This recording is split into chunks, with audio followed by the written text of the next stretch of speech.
श्रीमान रामनाथ कोविंद जी, बिहार के मुख्यमंत्री श्रीमान नीतीश कुमार जी, पंजाब के मुख्यमंत्री सरदार प्रकाश सिंह बादल जी, केंद्र में मंत्रिपरिषद के मेरे साथी श्रीमान रामविलास पासवान जी, श्री रविशंकर प्रसाद जी, पंजाब के उप मुख्यमंत्री श्रीमान सुखबीर जी, केंद्र में मंत्रिपरिषद में मेरे साथी हरसिमरत कौर जी, गुरुद्वारा पटना साहिब के अध्यक्ष श्रीमान अवतार सिंह जी, सिख गुरुद्वारा प्रबंधन कमेटी के अध्यक्ष श्रीमान केएस बांदुगर जी और विशाल संख्या में पधारे हुए सभी प्यारे भाई और बहनों, श्री पटना साहब गुरु दी नगरी विखे दशमेश पिता साहेब श्री गुरु गोविंद सिंह जी महाराज के जन्मदिन दे दिहाड़े गुरु साहिबान दी बख्शिश लैण आई साध संगत तुहानू मैं जी आइया आखदा हां। इस पवित्र दिहाड़े ते मैं तुहानू सारियां नू नवे साल दी लख लख बधाइयां भी दिंदा हां।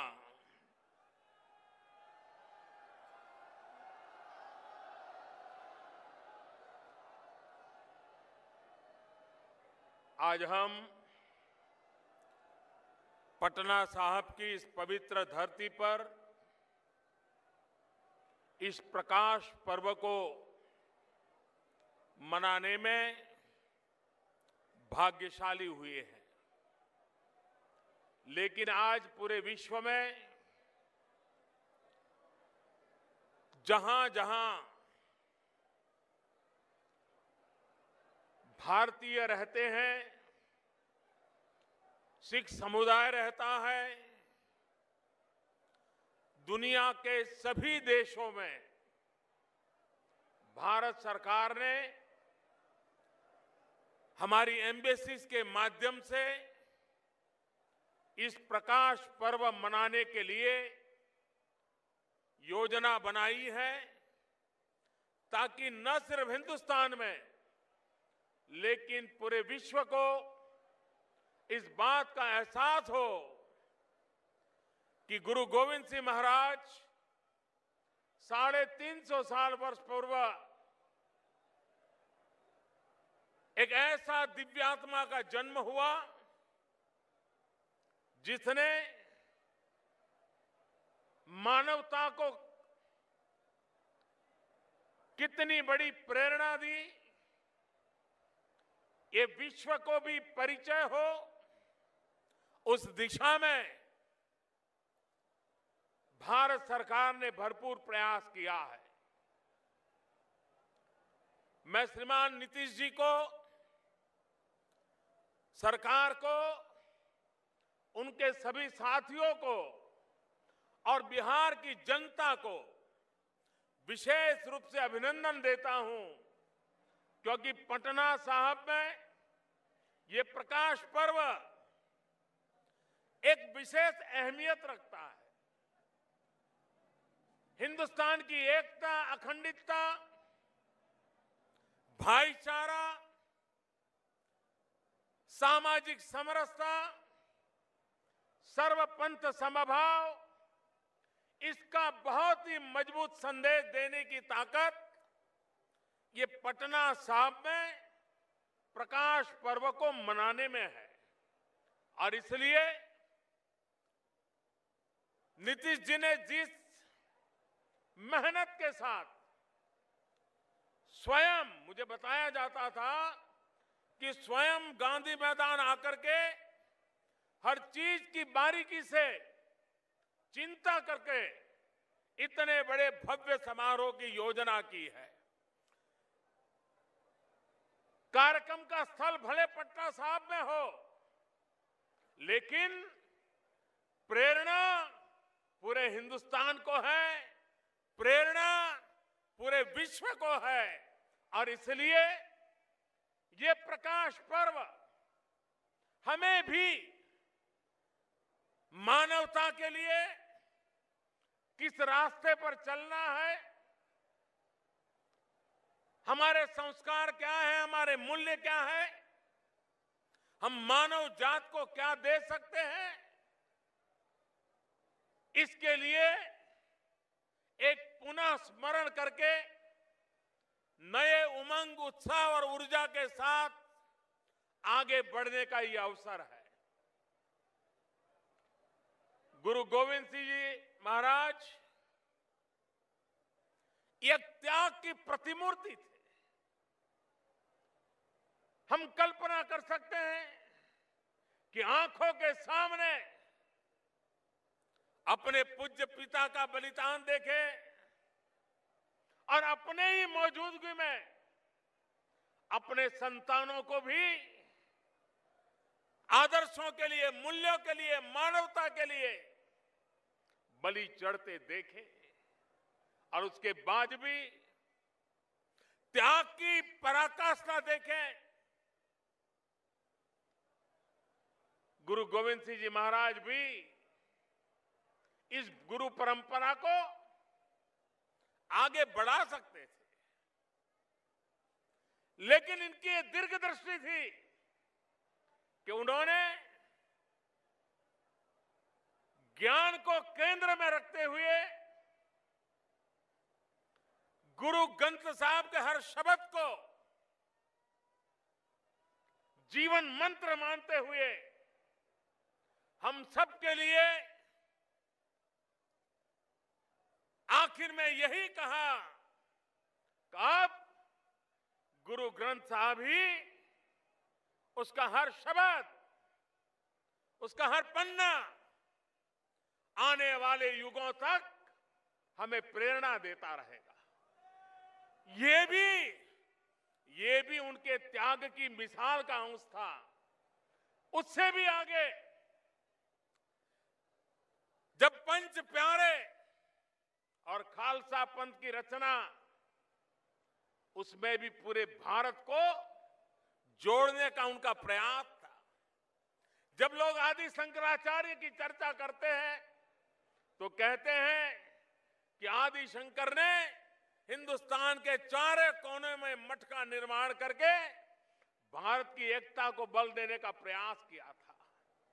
गुरु गोविंद सिंह महाराज साहब ने भी हिंदुस्तान के अलग अलग कोने से उन पंच प्यारे की पसंद करके समग्र हिंदुस्तान को खालसा परंपरा के द्वारा एकता के सूत्र में बांधने का उस जमाने में अद्भुत प्रयास किया था, जो आज भी हमारी विरासत है।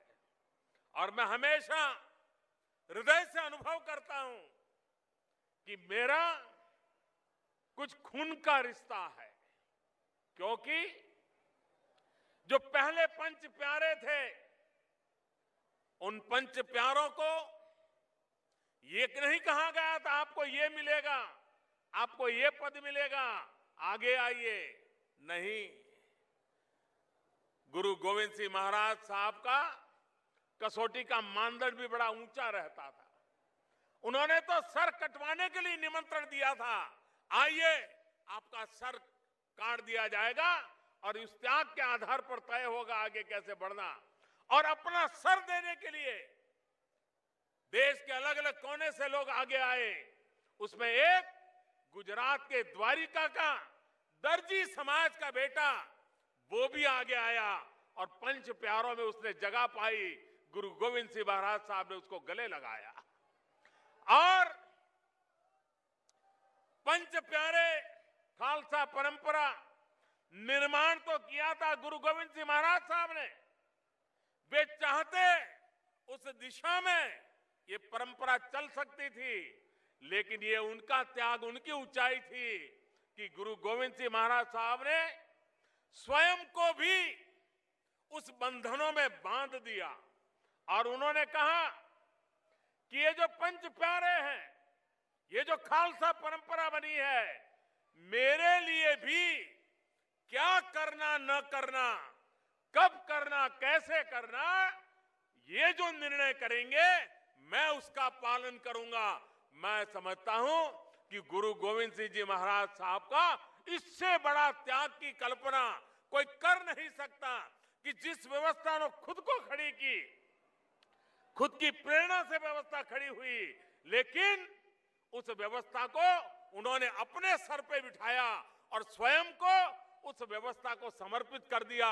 और उस महानता का परिणाम है आज 350 साल का प्रकाश पर्व मनाते हैं। तब दुनिया के किसी भी कोने में जाए, सिख परंपरा से जुड़ा हुआ कोई भी व्यक्ति होगा, वो वहां नतमस्तक होता है, अपने आप को समर्पित करता है।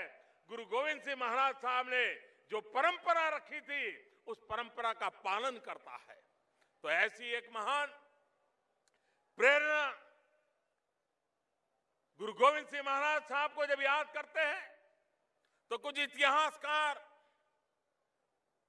शौर्य और वीरता के पहलू को ही प्रकट करते हैं, लेकिन उनकी वीरता के साथ उनकी जो धीरता थी, धैर्य था, वो अद्भुत था। वे संघर्ष करते थे, लेकिन त्याग की पराकाष्ठा अभूतपूर्व थी। वे समाज में बुराइयों के खिलाफ लड़ते थे। ऊंच नीच का भाव, जातिवाद का जहर, उसके खिलाफ भी लड़ाई लड़के समाज को एकता के सूत्र में बांधना, सबको समानता, इसमें कोई ऊंच नीच का भेद न हो, उसके लिए जीवन पर्यंत अपनों के बीच भी वो आग्रह पूर्वक बातों को मनवाने में अपना जीवन खपाते रहे थे। समाज सुधारक हो, वीरता की प्रेरणा हो, त्याग और तपस्या की तपोभूमि में अपने आप को तपाने वाला व्यक्तित्व हो, सब गुण संपन्न ऐसा गुरु गोविंद सिंह जी महाराज साहब का जीवन आने वाली पीढ़ियों को प्रेरणा देता रहे। हम भी सर्वपंथ समभाव के साथ समाज का हर वर्ग बराबर है, न कोई ऊंच है, न कोई नीच है, न कोई अपना है, न कोई पराया है। इन महान मंत्रों को लेकर के हम भी देश में सब दूर उन आदर्शों को प्रस्थापित करेंगे। देश की एकता मजबूत बनेगी, देश की ताकत बढ़ेगी, देश प्रगति की नई ऊंचाइयों को प्राप्त करेगा। हमें वीरता भी चाहिए, हमें धीरता भी चाहिए, हमें शौर्य भी चाहिए, हमें पराक्रम भी चाहिए, हमें त्याग और तपस्या भी चाहिए। यह संतुलित समाज व्यवस्था, ये गुरु गोविंद सिंह जी महाराज साहब के हर शब्द में, जीवन के हर काम में हमें प्रेरणा देने वाली रही है। और इसलिए आज इस महान पवित्र आत्मा के चरणों में सर झुकाने का सौभाग्य मिला है।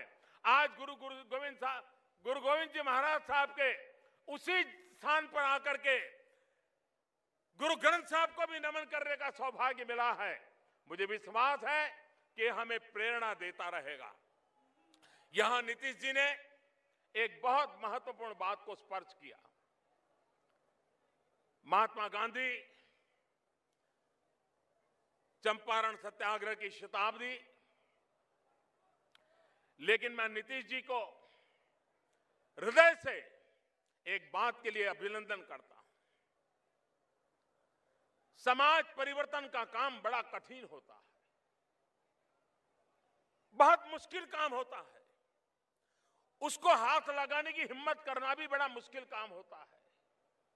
लेकिन उसके बावजूद भी नशा मुक्ति का जिस प्रकार से उन्होंने अभियान चलाया है, आने वाली पीढ़ियों को बचाने के लिए उन्होंने जो बीड़ा उठाया है, मैं उनकी बहुत बहुत अभिनंदन करता हूं, बधाई देता हूं। और मैं भी पूरे बिहार वासियों से, सभी राजनीतिक दलों से, सभी सामाजिक जीवन में काम करने वालों से यही गुजारिश करूंगा कि ये काम सिर्फ सरकार का नहीं है, ये काम सिर्फ नीतीश कुमार का नहीं है, ये काम सिर्फ किसी राजनीतिक दल का नहीं है, ये जन जन का काम है। उसको सफल बनाएंगे तो बिहार देश की प्रेरणा बन जाएगा। और मुझे विश्वास है कि जो बीड़ा नीतीश जी ने उठाया है वो जरूर सफल होंगे और हमारी आने वाली पीढ़ी को बचाने के काम में गुरु गोविंद सिंह जी महाराज का ये प्रकाश पर्व भी उनको आशीर्वाद देगा, उनको एक नई ताकत देगा। और मुझे विश्वास है कि बिहार देश की एक बहुत बड़ी अनमोल शक्ति बनेगा।